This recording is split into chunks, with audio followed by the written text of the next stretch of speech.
আসসালামু আলাইকুম দর্শক, কেমন আছেন? আজকে আমি মজার একটা নাটক নিয়ে চলে আসি। মজার একটা নাটকের নাম হলো কলেজ বিয়ে এপিসোড 3।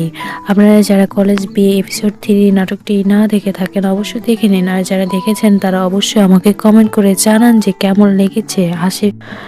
কলেজ বিয়ে এপিসোড 3 নাটকে তিন বন্ধুর মজাটা অনেক সুন্দর ছিল এবং ফাজলামিটা অনেক বেশি ছিল, এবং তার মাকে নিয়েও অনেক মজা হয়েছে আমরা দেখতে পেরেছি। এবং বন্যা এবং শান্তর মধ্যে কোনো সম্পর্ক ছিল না, কিন্তু বন্যা শান্তকে পছন্দ করতে পারে আমরা। কিন্তু যখন শুভ বন্যাকে প্রপোজ করে, সে রেগে তারপরে শুভর উপর চিল্লাচিল্লি করে, আমি তোকে পছন্দ করি না। তারপরেই শান্তকে বন্যা প্রপোজ করে এবং বিয়ের জন্য তুলে নিয়ে যায় কাজী অফিসে। হ্যালো বন্ধুরা, নাটকটি অবশ্যই দেখে নেবে, অনেক ইন্টারেস্টিং নাটক। আল্লাহ হাফেজ, ভালো থাকবেন।